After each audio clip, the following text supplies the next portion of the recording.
Dan langsung saja itu akan saya bahas di Apa Kabar Indonesia malam hari ini. Apa tanggapan Denny Indrayana terkait laporan MK tersebut. Tapi di studio TV One sudah hadir Bang Palmer Situmorang yang merupakan Ketua Umum Asosiasi Advokat Indonesia atau AAI. Selamat malam Bang Palmer. Selamat malam Caca, selamat malam. Lewat sambungan Zoom langsung dari Melbourne, Australia. Saya sudah tersambung dengan Bang Denny Indrayana. Selamat malam Bang, Assalamualaikum. Malam Caca, Bang Palmer. Ya, selamat malam. Ya, sekarang saya ingin dapat atau mendengar respon dari Bang Denny Indrayana terkait rencana laporan MK ke organisasi advokat di mana Bang Denny Indrayana bernaung karena cuitan soal sistem pemilu. Bagaimana Bang? Pertama, yang harus dikomentari bukan soal laporan ke organisasi saya ya. Kongres Advokat Indonesia itu satu hal yang menurut saya penting, tapi yang pertama-tama harus kita ungkapkan justru adalah bersyukur. Alhamdulillah, karena Mahkamah Konstitusi mengeluarkan putusan yang menguatkan daulat rakyat. Itu dulu. Karena kalau yang laporan ke organisasi advokat ini menurut saya sendiri tidak merasa itu hal yang perlu dibesarkan. Yang lebih penting adalah daulat rakyat ini melalui putusan Mahkamah Konstitusi ditegaskan.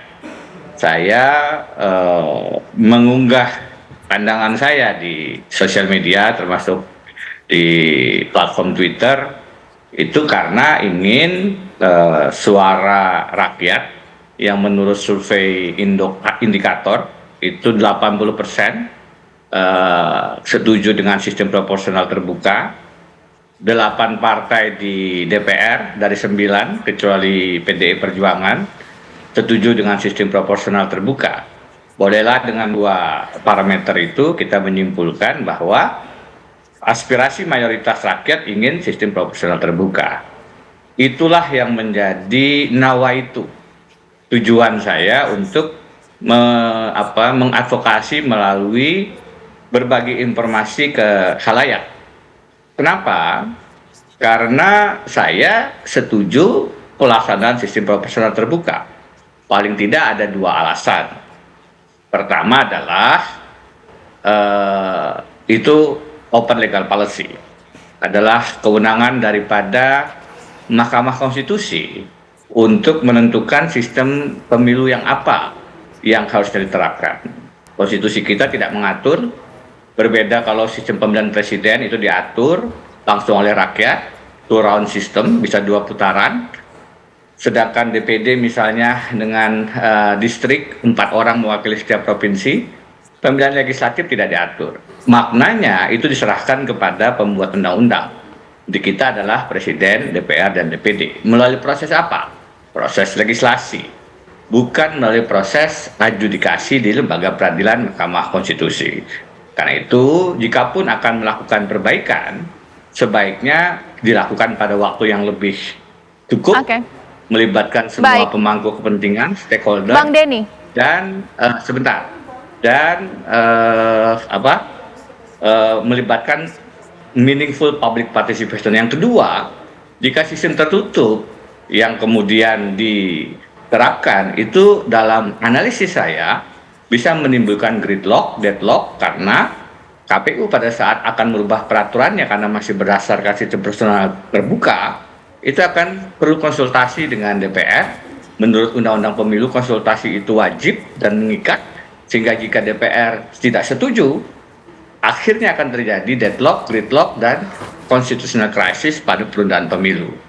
Karena itu, saya berpandangan perlu kita melakukan memberi masukan kepada MK. Kapan? Tentu sebelum putusan dibacakan. Karena kalau sudah putusan dibacakan, MK ini berbeda dengan peradilan lain. Bang Denny. Dia berkonsep final and binding. Artinya mengikat dan langsung berlaku. Karena itu partisipasi publiknya harus dilakukan sebelum putusan dibaca. Bang Denny, karena memang sudah diputuskan terbuka, sistem proporsional terbuka, tapi untuk laporan, Bang Denny merasa bahwa unggahan Bang Denny ini melanggar kode etik profesi advokat atau tidak ya? Saya lagi-lagi tidak melihat itu sebagai hal yang perlu dibesarkan. Silahkan saja nanti kita hormati. Ada dua apresiasi saya kepada Mahkamah Konstitusi ya. Tapi sebelum ke sana, saya ingin tetap mengatakan tentang unggahan ini. Unggahan itu adalah bentuk dari saya berbagi informasi, bukan 28 Mei. Februari, Maret saya sudah katakan ada informasi bahwa seorang pimpinan lembaga negara menyatakan bahwa MK akan menerapkan sistem tertutup, bahkan ada penundaan pemilu.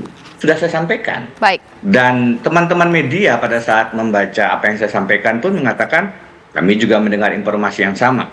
Baik. Seorang anggota parlemen mengatakan kami juga mendengar informasi yang sama 72 dan seterusnya. Baik. Jadi ini informasi yang beredar. Ya. Jadi kalau terkait dengan informasi itu saya sudah jelaskan berkali-kali. Kenapa tetap penting kita melakukan langkah advokasi? Baik. Karena begini, Mbak Caca. Coba izinkan saya menjelaskan. Karena sistem peradilan kita ini bukan normal dan ideal. Pada saat kita bicara sekarang, Baik. saat ini di KPK ada kasus mafia hukum jual beli perkara melibatkan beberapa hakim agung dan sekretaris Mahkamah Agung. Sedikit lagi. Dan di KPK, di MK sendiri, kita paham pada saat kita bicara masih ada ketua MK dan hakim konstitusi yang menjalani hukuman di lapas Sukamiskin karena terjerat tindak pidana korupsi. Ya.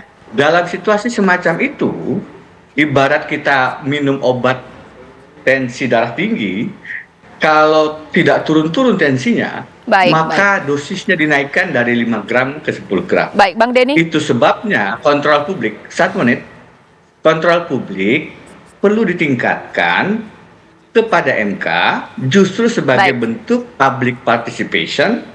Saya menggunakan media campaign, kampanye media.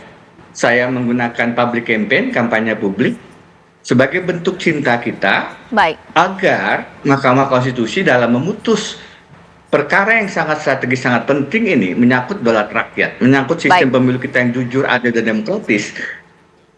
Dan itu yang saya harapkan, sistem proporsional terbuka. Ya, alhamdulillah sudah didengarkan dan ditentukan sebagaimana kita sama-sama dengar.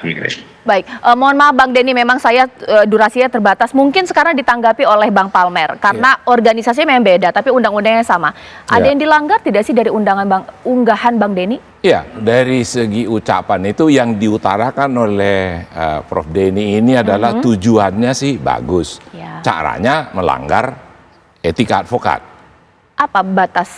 Ini saya bacakan aja ketentuan pasal 6 bahwa advokat itu dilarang mengeluarkan pernyataan, bersikap, berperilaku yang sifatnya merendahkan. Saya bacakan aja supaya tidak salah ya.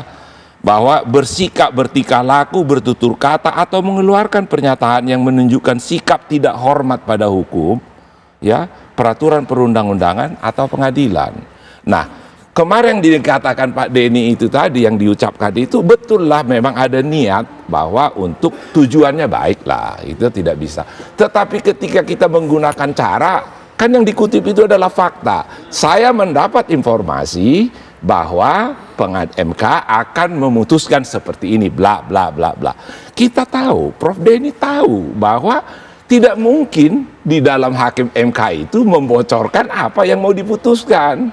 Ya kan? Nah, harusnya mempunyai sensor dong, karena bagaimanapun pernyataan Prof Denny ini sudah menimbulkan diskusi publik, bahkan sampai Presiden ke-6 SBY ikut menanggapi.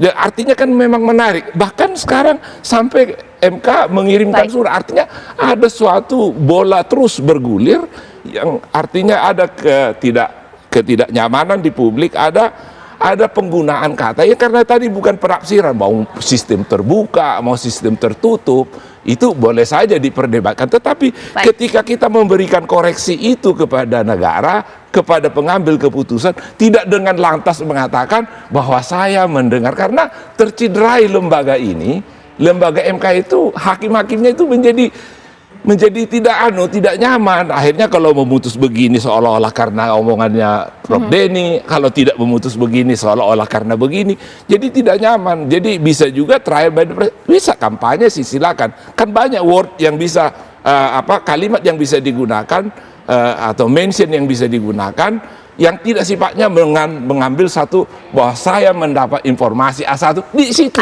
Sebenarnya cuma itu saja. Bagaimana seseorang mengatakan bahwa itu sudah dia dapat informasi, sementara putusan kemarin itu kan berbeda. Betul. Dan itu yang membuat heboh. Apa kita mau? Dan terus klaim seolah-olah tadi karena Prof. Denny membuat pernyataan itu, ya terus hakim MK menjadi berubah, menjadi didengar. Bullshit! Tidak ada itu. Ya, itu terlalu klaim sepihak. Siapa yang tahu hakim MK mengambil keputusan itu karena pernyataan beliau? Ngeklaim sendiri tidak bagus. Ya, tidak bermoral seperti itu di dalam kalangan advokat. Kalangan advokat itu adalah officium nobile, dia harus menjaga betul. Karena itu diatur di undang-undang. Ini yang saya bacakan ini Undang-Undang Nomor 18 tahun 2003 loh. Bukan kode etik satu lembaga seperti KAI atau AAI atau yang disebut dengan Peradi. Menarik ya, Bang Denny harus memberikan tanggapan saat lagi di Apa Kabar Indonesia Malam.